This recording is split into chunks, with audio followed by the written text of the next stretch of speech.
All right. It's good to see you. I'm Larry Dawalt, and I'm one of the 6 Dharma leaders. And some of them are here. Here a Dharma leader, there a Dharma leader. Where's the other Dharma leader? There she is. There's a Dharma leader on here. Um, but want to encourage you to meet your Dharma leaders if you haven't, because you never know when you're going to have a question. And you never know when they might have an answer.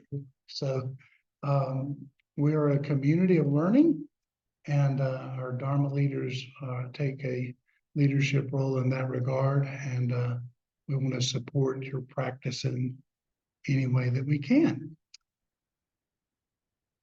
We're going to talk a little bit tonight about perception. A few months back, I was reading again in one of my favorite Dharma books, Mindfulness, A Practical Guide to Awakening. I got all these books. I got books everywhere.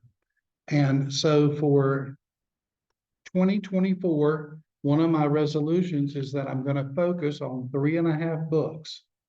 This is one of them. The other is the Dhammapada, and the other is Bhikkhu Bodhi's The Noble Eightfold Path. And the half book is the chanting and devotional book of Bhante Gunaratna. It just counts as a half because it's not that thick and it's great big. And it's really more of a coffee table book, but you can't really leave it on your coffee table unless you want to explain a lot of things. So I just put it up there. With this particular book, I was reading it, and a subheading in one of the chapters on how we experience the world through our senses jumped out at me. If you aren't familiar with the book, this is a thorough study of the Satipatthana Sutta that Goldstein said he was inspired to conduct after he read Bhikkhu Analayo's book on the Satipatthana Sutta, The Direct Path to Realization. Bhikkhu Analayo, Joseph Goldstein, these are 2 of the leading insight meditation teachers and practitioners. Satipatthana, the word is often translated as the 4 foundations of mindfulness.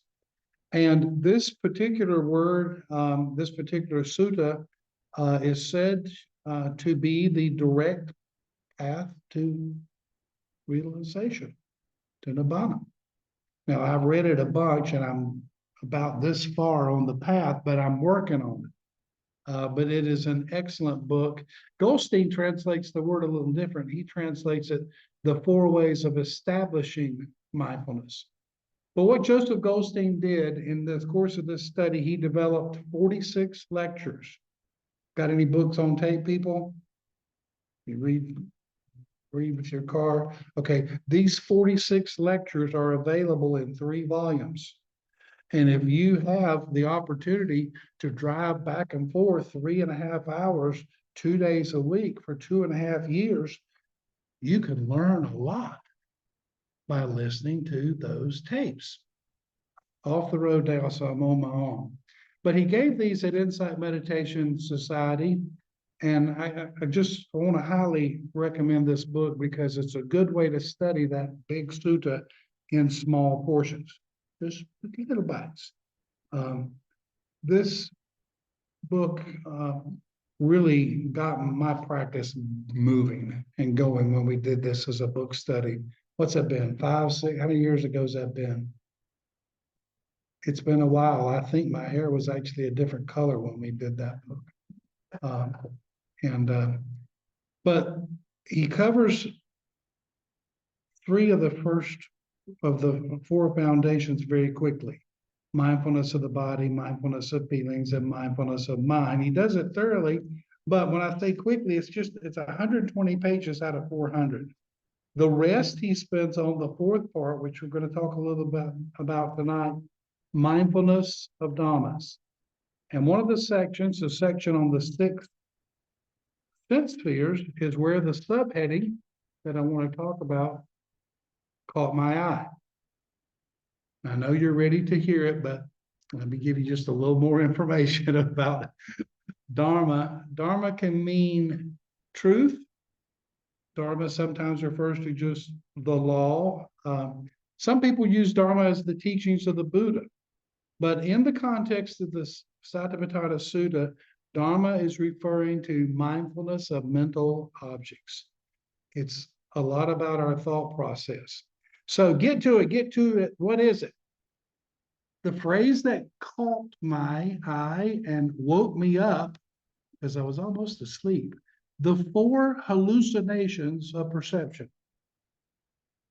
The four hallucinations of perception. Now, I was almost asleep, so I thought maybe I was hallucinating when I read that. But once I read those words, it woke me up. I started reading the section as well as the rest of the chapter, started looking for where in the Dharma the Buddha spoke of these things. And I found the Vipallasa Sutta, also known as the Sutta on Inversions.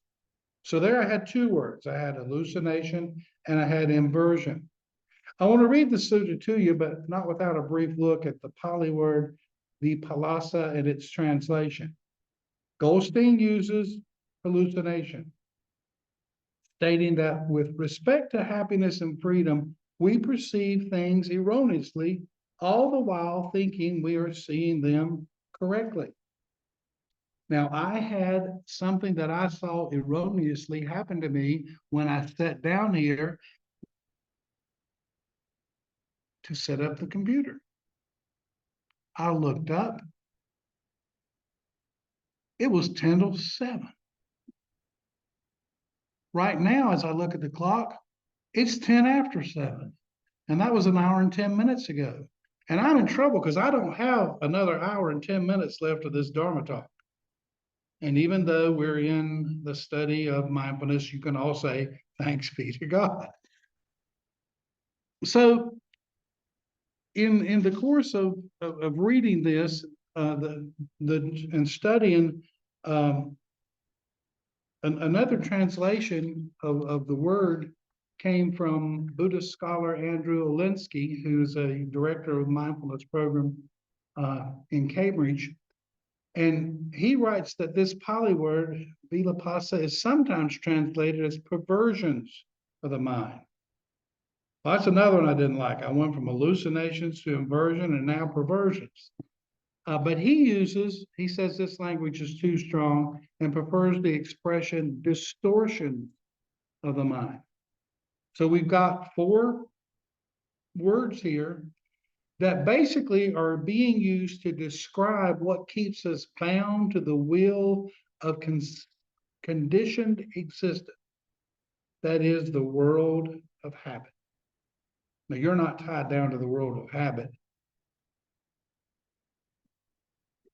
We got a few suspects here. And the title word, inversions, which Bodhi uses, basically is describing how we get in a situation where our behavior can perhaps, and our thinking, our perceptions, can perhaps be what is bringing about some of the suffering in our lives. Now, I experienced some suffering this week because of perception. I have a middle schooler who is coming down with his mom and dad and little brother. Haven't seen him in ages, thank you, COVID. They're coming down. And Michael, the 13-year-old, is an aspiring tennis player. And he said that he would bring his racket if Opa would hit with him, because he had been told by his father and his father's big mouth that Opa played tennis in college. So he has in his mind a picture of a college tennis player that's going to play with him at 69 years old and legs about as stiff as a guitar string. Boy, is he in for a surprise. And boy, was I in for a surprise when in the second week of hitting, and I can still knock it over pretty well, but in the second week of hitting, I made the mistake of trying to run after the ball. Lord have mercy. And it's right behind my right knee. If you see me limping just a little bit, it's because I just forgot to fake it. It's right in there. And I'm going to hit with him, but I'm going to instruct him. We're going to have accuracy practice. And he's going to have to accurately hit the ball right in the middle of the court if he wants it to come back. Perception. Michael's perception. Oh, I played in college. We're going to have fun. And we are for about 8 minutes. Perception. Let's look at the sutta. It's in the Anguttara Nikaya, and that is this one, the numerical discourses of the Buddha. And it's simply titled Inversions. Bhikkhus, and that's not necessarily referring to those who are just bhikkhus. Goldstein calls everybody a bhikkhu. It's those who are trying to follow the path. There are these 4 inversions of perception: inversions of mind and inversions of view. What for? The inversion of perception, mind, and view that takes the impermanent to be permanent. That's number 1. 2, the inversion of perception, mind, and view that takes what is suffering to be pleasurable. 3, the inversion of perception, mind, and view that takes what is non-self to be self. 4, the inversion of perception, mind, and view that takes what is unattractive to be attractive. The sutta goes on to do the inverse of this, and then concludes about wise people. Having heard this Dhamma, wise people have regained their sanity. They've seen the impermanent as impermanent, what is suffering as suffering. They have seen what is non-self as non-self, and the unattractive as unattractive. By the acquisition of right view, they have overcome all suffering. If you want to know how to spell and which one it is, come take a picture of my first page when we're done if you want to study this. And I'd love for you to do it because getting into the Satipatthana Sutta is a really good way to help advance your practice. So let's look at these 4. Taking what is impermanent to be permanent. Now, it seems logical that we know what is permanent and what is impermanent. But we can tell when we aren't seeing this clearly by looking for attachment and clinging. Now, I've got something to work on in this area, and I'm going to take my glasses off and tell you a story. This friend of mine's mother is an amazing glass artist. I mean, she can tell a story in about this wide, this high glass. And so we ordered a piece from her. I've got many already, but one in particular that we wanted. And she surprised me with making a beautiful piece that I didn't know anything about for my retirement. Well, I got it set up just where it's supposed to go. Perfect spot. And so when our first visitors come in after we have this, 2 of them come in bouncing, 20-something boys wearing their backpacks, and they turn and the backpack swings and gets about this far to the glass. You would have thought I was being shot at. I started ducking and running, and I said, "Your mom wants you." And they leaned over, and while they leaned over, I was able to go by and grab it and take it to a safer spot. Now, the person's daughter, my dear friend, whose mother made this glass, said, and I told her this story, and she said, "Well, don't worry about it. She'll just make you another one." Well, that's refreshing to know that she's going to spend 18 hours to make another one. Clinging, attachment. It's just a piece of glass to her, but to me, there's so much meaning there. Chances are real good. I hope it doesn't happen in my lifetime, but chances are real good that piece of glass is impermanent. Just real good. Clinging. Another example of cleaning. I had a 1961 Austin Healey Bug Eye Sprite for about 2 years. You know what a Boston Healey Bug Eye Sprite is, don't you? Yeah. Amazing car. British racing green. That thing would purr like a cat all 3 times it was running. Beautiful.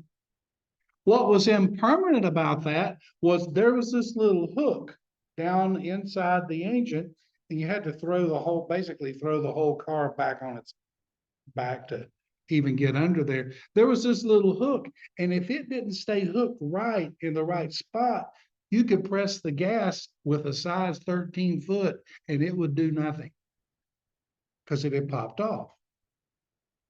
It putting there was impermanent, but I had concluded in my mind that was supposed to be permanent. The ground between the way we think things are and the way they are is a ground of suffering. Gil Fronsdale said that over and over, and others have said it as well. But when we know that something is impermanent, but we cling to it anyway, we set ourselves up for a perception that is a hallucination. It's not true.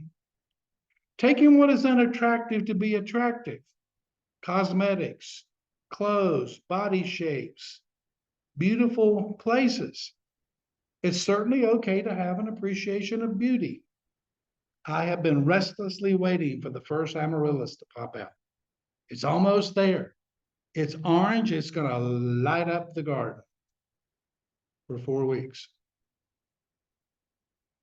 And I love it when people say, well, her mom died, but don't get her flowers, get her a plant because they last.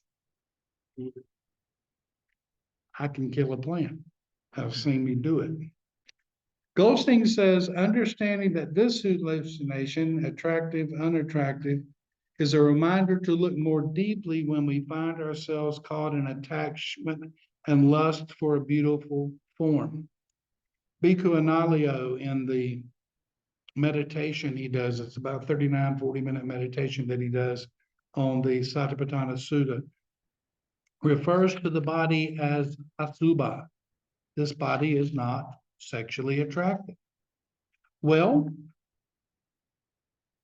to a junior in high school who happens to get looked at by a pretty sophomore, that's not true.